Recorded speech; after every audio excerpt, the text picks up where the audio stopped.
Рада приветствовать всех любителей вязания. Сегодня я хочу поделиться с вами универсальным рисунком, который прекрасно подходит и для мужских. Вы сейчас видите на экране свитер, связан таким узором.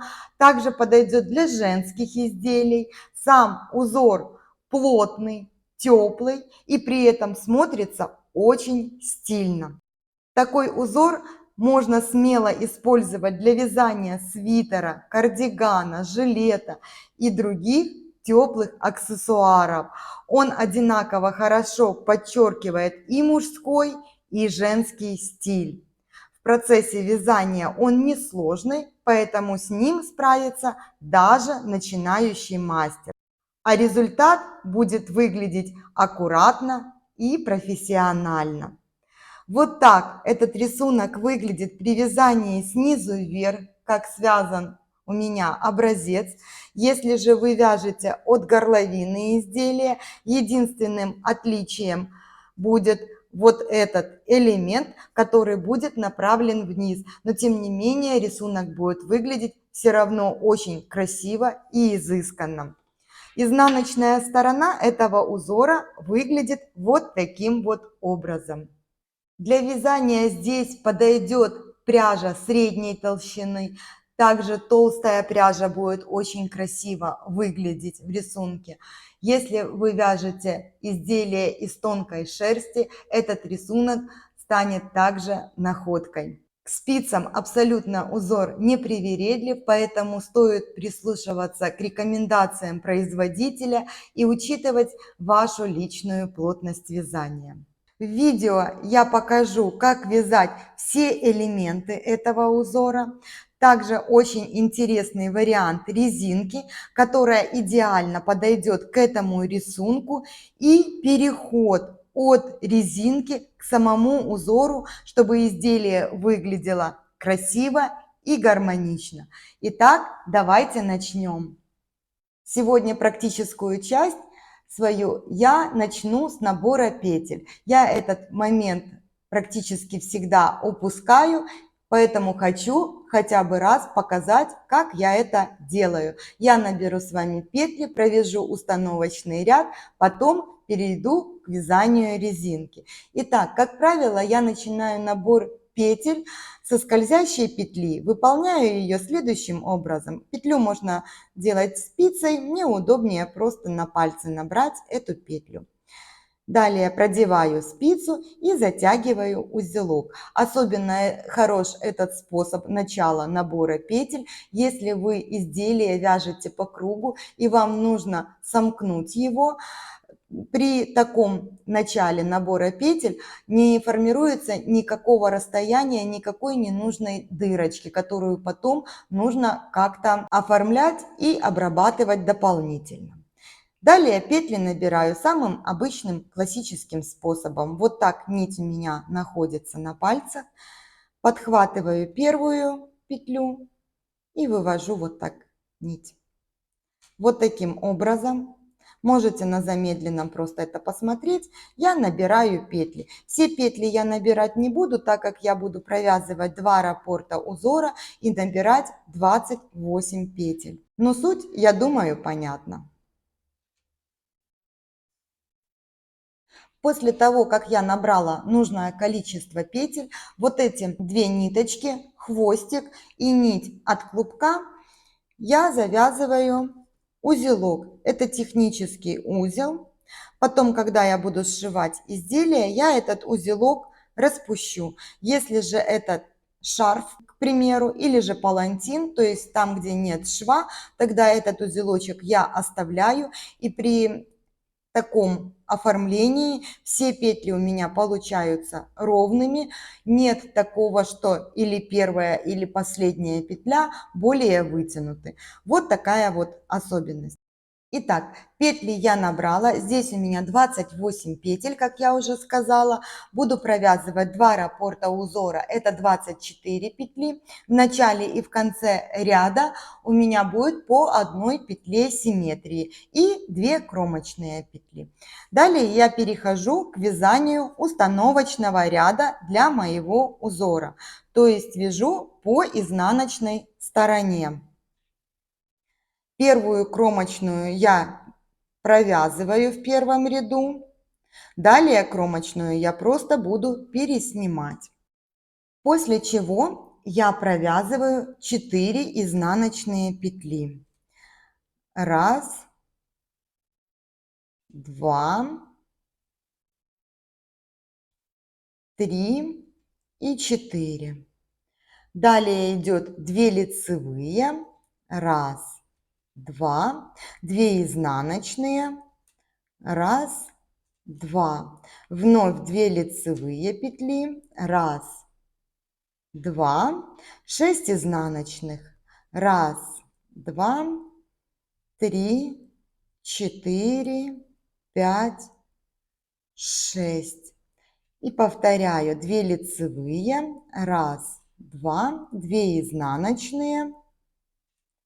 Вновь 2 лицевые петли. 1, 2 и 4 изнаночные. 3 из них это относятся к раппорту узора. Последняя изнаночная это петля симметрии. Кромочную провязываю в первом ряду просто изнаночной петлей. Таким образом я сформировала как бы фундамент моего узора. И сейчас я начинаю вязать резинку к этому узору. Кромочную я переснимаю, провязываю одну лицевую петлю симметрии. Далее я делаю перекрещивание 1 на 2 влево. Для этого первую петлю я переношу на правую спицу, 2 следующие провязываю лицевыми. Далее перед работой подхватываю первую петлю. Все петли аккуратно спускаю со спицы и за работой на правую спицу переношу провязанные петли. А перед работой у меня осталась непровязанная петля, которую сейчас я провязываю лицевой. Далее у меня идет 2 изнаночные, 2 лицевые, 2 изнаночные. На следующих 6 петлях я буду делать перекрещивание. Сперва я делаю перекрещивание 1 на 2 вправо. Для этого нить располагаю перед работой. На правую спицу переношу первые 2 петельки. А третью провязываю лицевой. Далее за работой подхватываю первые 2 непровязанные петли, аккуратно спускаю с правой спицы, придерживая пальцем. На правую спицу переношу провязанную петлю, а на левой у меня остались непровязанные петли. Затем провязываю их лицевыми. Далее на следующих 3 петлях у меня перекрещивание влево, поэтому нить у меня находится за работой. Первую петлю я переношу на правую спицу. Следующие 2 провязываю лицевыми. Далее перед работой подхватываю непровязанную петлю левой спицей, аккуратно все спускаю, придерживаю пальцами и на правую спицу переношу провязанные петли. Вот таким образом я выполнила это перекрещивание. Теперь провязываю лицевую петлю. Далее 2 изнаночные, 2 лицевые, 2 изнаночные и перекрещивание вправо. Нить перед работой, первые 2 петли я переношу на правую спицу, не провязывая их. Нить находится у меня перед работой. Далее провязываю одну лицевую. За работой подхватываю непровязанные петли левой спицей, спускаюсь, на правую возвращаю провязанную петлю, выполнила перекрещивание и провязываю петли, которые не были провязаны ранее.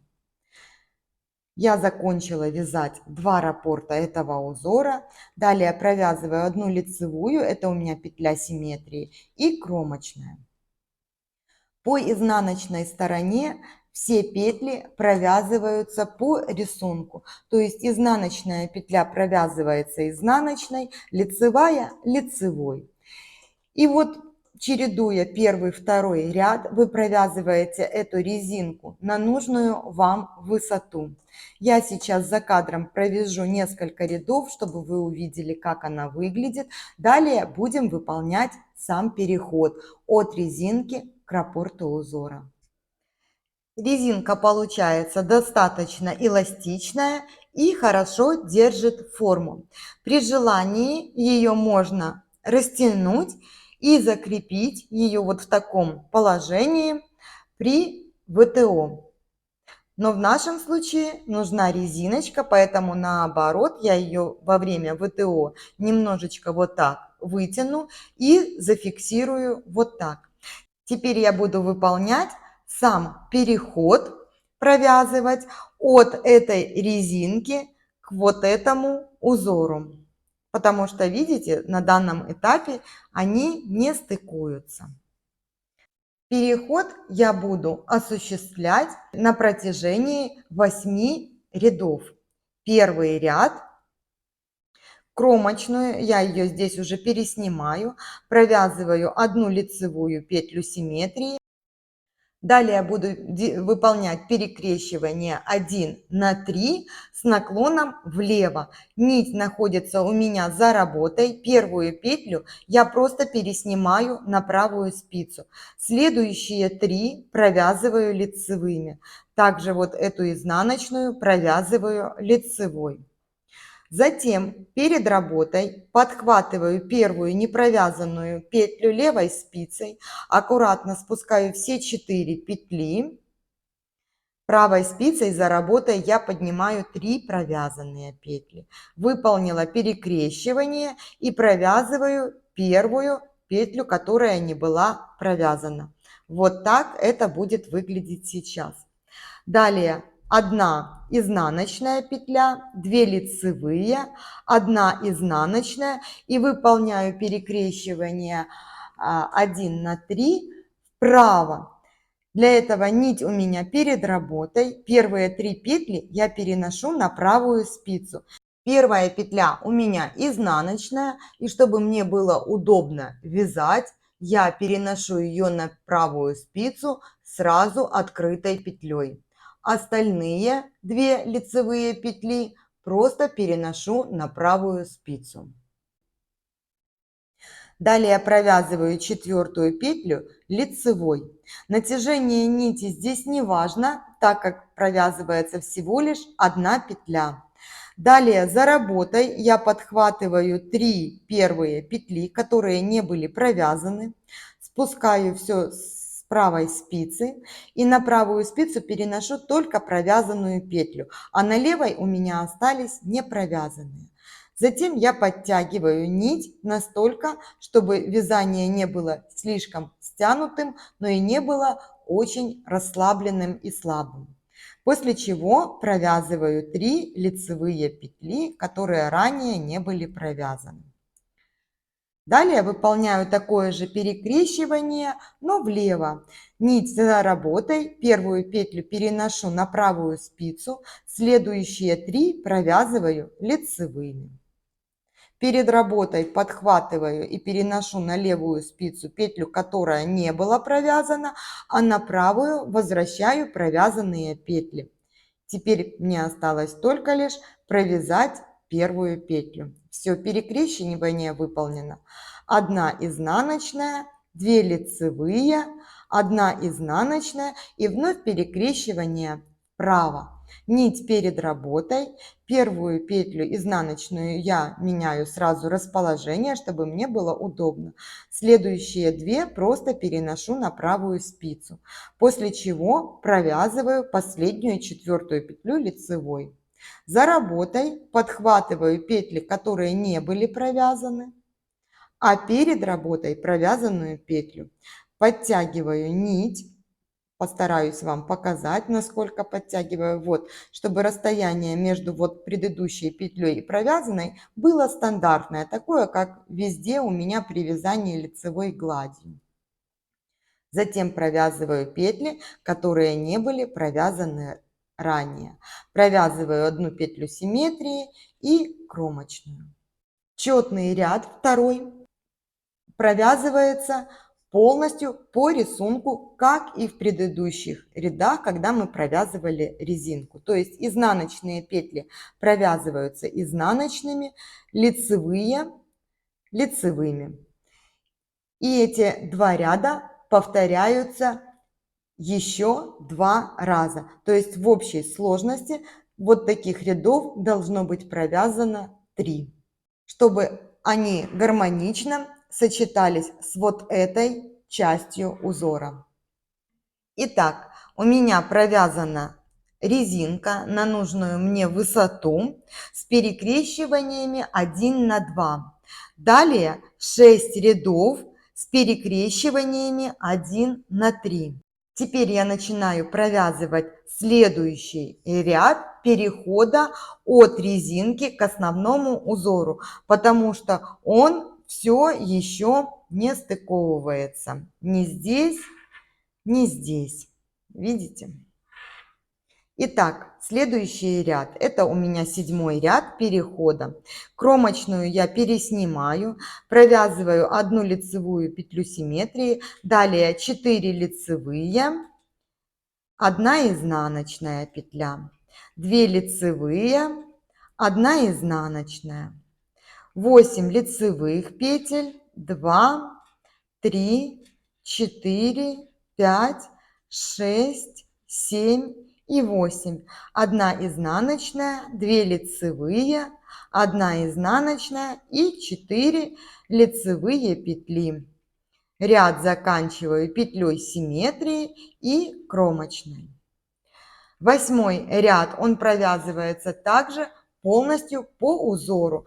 Его я провяжу за кадром и приступим к следующему этапу перехода. 9-й ряд перехода. Кромочную переснимаю, провязываю одну лицевую петлю симметрии. Далее я выполняю перекрещивание 1 на 1 влево. Для этого за работой я подхватываю вторую петлю и провязываю ее лицевой. Не сбрасывая ее со спицы, возвращаюсь и провязываю первую петлю. Здесь нужно быть внимательным, чтобы вы не захватили следом вторую петлю. Вот таким образом. Перекрещивание выполнено. Теперь я сбрасываю со спицы обе эти петли. Далее 2 лицевые, 1 изнаночная, 2 лицевые, 1 изнаночная. Дальше 2 лицевые петли и вновь выполняю перекрещивание, но здесь уже вправо. Нить перед работой, первую петлю я переснимаю, вторую провязываю. Далее за работой подхватываю не провязанную петлю, а перед работой провязанную и провязываю первую петлю. Перекрещивание выполнено. Перекрещивание же влево выполняю более простым способом. За работой сразу подхватываю вторую петлю и провязываю лицевую. Далее возвращаюсь к первой петле и провязываю ее также лицевой. Сбрасываю обе эти петли.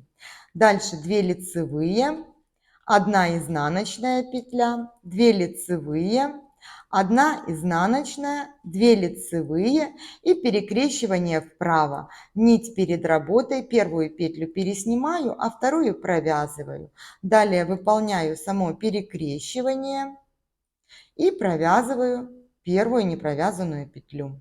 Ряд заканчиваю петлей симметрии и кромочной. Вот так это выглядит на данном этапе.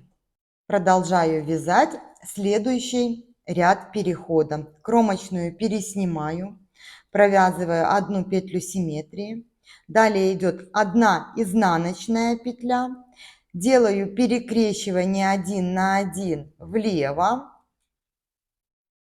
1 лицевая, 1 изнаночная, 2 лицевые петли, 1 изнаночная, 1 лицевая и перекрещивание 1 на 1 вправо, нить перед работой, вторую петлю провязываю, затем выполняю само перекрещивание и провязываю первую.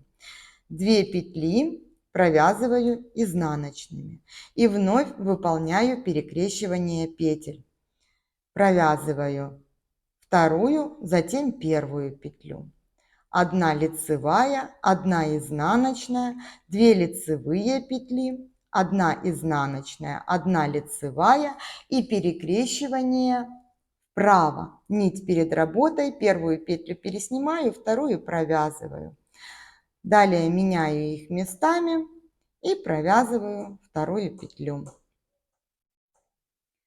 Следующая идет у меня изнаночная петля. На этом я закончила вязать раппорт узора.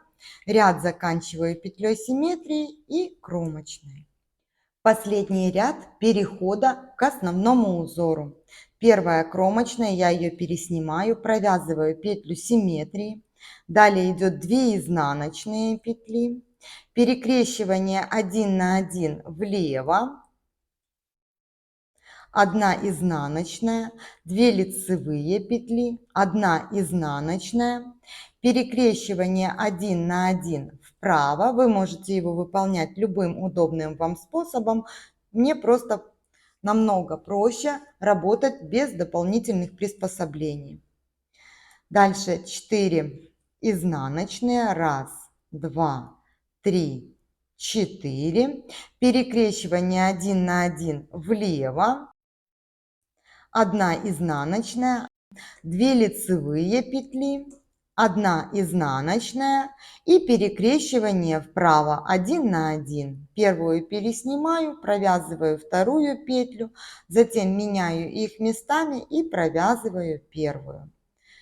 После чего провязываю 2 петли изнаночными, и на этом я закончила вязать 2 раппорта узора. Ряд заканчиваю лицевой петлей симметрии и кромочной. И в основном узоре и резинка, и все переходы в четных рядах провязываются здесь по узору. Все, переход я связала, он у меня выполнен. Теперь я перехожу к вязанию самого узора. Сейчас на экране вы видите его схему. Раппорт узора здесь составляет 12 петель, точно так же, как и резинки, а в высоту раппорта основного узора 30 рядов. Частично элементы основного узора я провязала вместе с вами и показала, как это делается, поэтому сейчас я буду пропускать некоторые ряды, которые вы можете воспроизвести по схеме, которую я показала вам чуть ранее, а я покажу просто сами элементы вязания. Первый ряд самого узора. Кромочную я переснимаю, далее провязываю 1 лицевую, это петля симметрии, 3 изнаночные петли и выполняю перекрещивание 3 на 3 с наклоном влево. Поэтому нить у меня находится за работой. На правую спицу я переношу первые 3 петли. Следующие 3 провязываю лицевыми, меняя расположение петель при необходимости, так как здесь участвуют и лицевые, и изнаночные петли. Так как они в узоре не должны получаться скрещенными, меняем их расположение.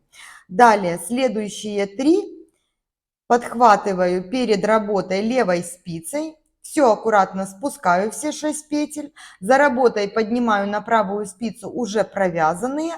На левой у меня остались не провязанные петли. И я их провязываю лицевыми. 2, 3. Дальше идет 6 изнаночных петель. 1, 2, 3, 4, 5 и 6.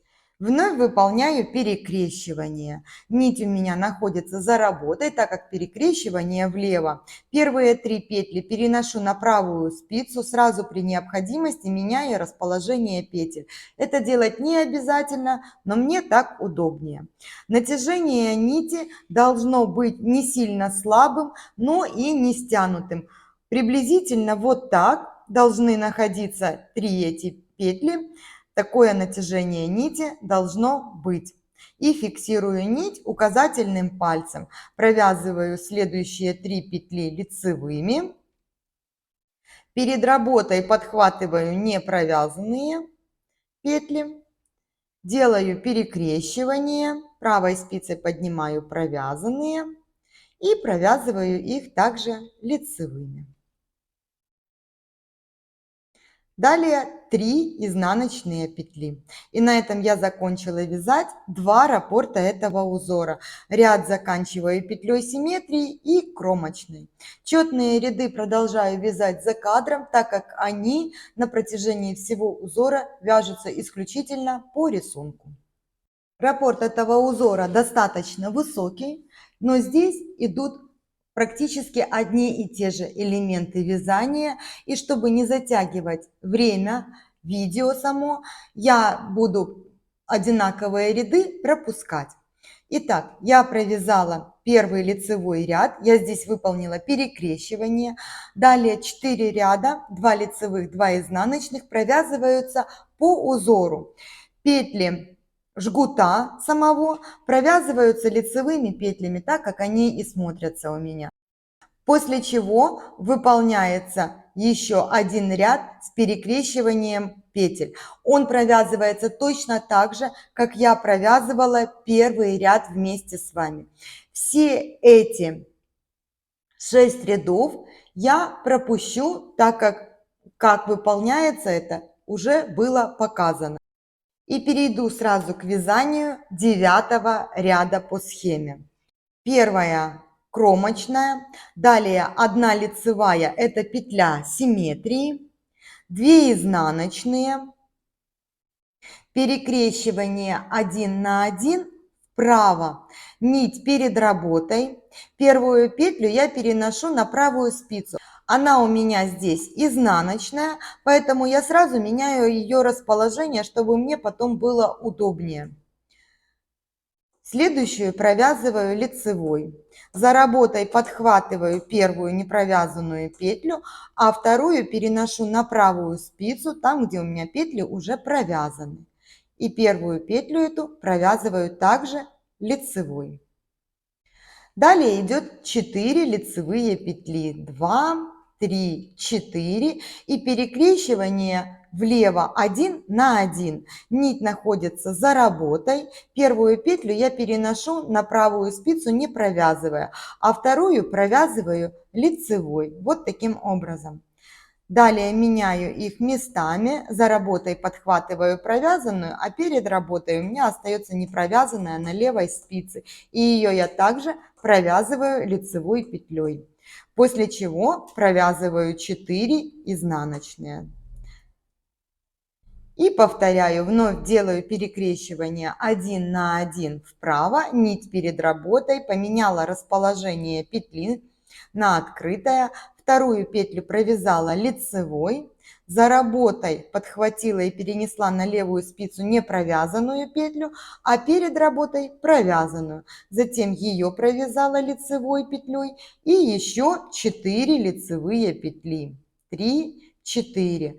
Вновь выполняю перекрещивание 1 на 1, но уже влево. Первую переношу на правую спицу, а вторую провязываю лицевой. Подхватываю провязанную петлю перед работой на левую спицу, а провязанную петлю на правую спицу за работой. Выполняю перекрещивание и провязываю ее лицевой петлей. После чего провязываю 2 изнаночные. Я закончила вязать 2 раппорта этого узора. Ряд заканчиваю петлей симметрии и кромочной. 11 ряд. Кромочную переснимаю, 1 лицевую провязываю, это петля симметрии. Далее идет 1 изнаночная, И продолжаю расширение. Выполняю перекрещивание 1 на 1 вправо, нить перед работой, первую петлю переношу на правую спицу, вторую провязываю. Затем меняю их местами вот таким образом и провязываю первую петлю. После чего провязываю 6 лицевых. 2, 3, 4, 5 и 6. И выполняю перекрещивание 1 на 1 влево, нить за работой, первую петлю переношу, вторую провязываю лицевой. Далее меняю их местами вот таким вот образом. Провязываю 2 изнаночные петли и вновь выполняю перекрещивание, но уже вправо. Нить перед работой, первую петлю переношу на правую спицу, вторую провязываю. Меняю их местами. И провязываю еще 6 лицевых петель. 4, 5, 6. И выполняю перекрещивание влево. Нить за работой, первую переношу, вторую провязываю. Затем меняю их местами и провязываю петлю, которая не была провязана ранее. 1 изнаночная. Я закончила вязать 2 раппорта узора. Дальше идет петля симметрии и кромочная. 13 ряд. Кромочная, лицевая петля симметрии. Выполняю перекрещивание 1 на 1 вправо, нить перед работой, провязываю вторую петлю, меняю их местами и провязываю первую. Далее провязываю 8 лицевых петель. 1, 2, 3, 4, 5, 6, 7 и 8. Одну лицевую, вот видите, я не довязываю, потому что она участвует в следующем перекрещивании влево 1 на 1. Нить за работой, первую сняла, вторую провязала, поменяла их местами и провязала первую петлю. Далее перекрещивание сразу идет вправо. Первую петлю пересняла на правую спицу, нить перед работой, вторую провязала. Далее поменяла их местами и провязываю ее лицевой петлей, после чего еще 8 лицевых петель. 5, 6, 7, 8. И выполняю перекрещивание влево. Когда влево нить за работой находится, первую переношу, вторую провязываю. Перед работой подхватываю первую петлю и меняю их местами, затем провязываю лицевой. На этом я закончила вязать раппорт узора. После чего провязываю петлю симметрии и кромочную. 15 ряд будет полностью провязываться лицевыми петлями, соответственно 16 полностью изнаночными при поворотном вязании. Затем вы продолжаете вязать по схеме, провязывая вот эту часть перехода, там, где у нас были перекрещивания 1 на 3. С единственным отличием, что здесь у вас не будет между ними изнаночной петли. Все петли будут лицевыми. Это подскажут вам и сами петли, и схема, которую я прикрепляла раньше. Все элементы вязания я провязала и показала вам переход. Надеюсь, этот узор, этот образец вдохновит вас для создания какой-нибудь красивой и уютной вещи. Или для себя, или для любимого человека. Всем хорошего дня и до встречи на канале!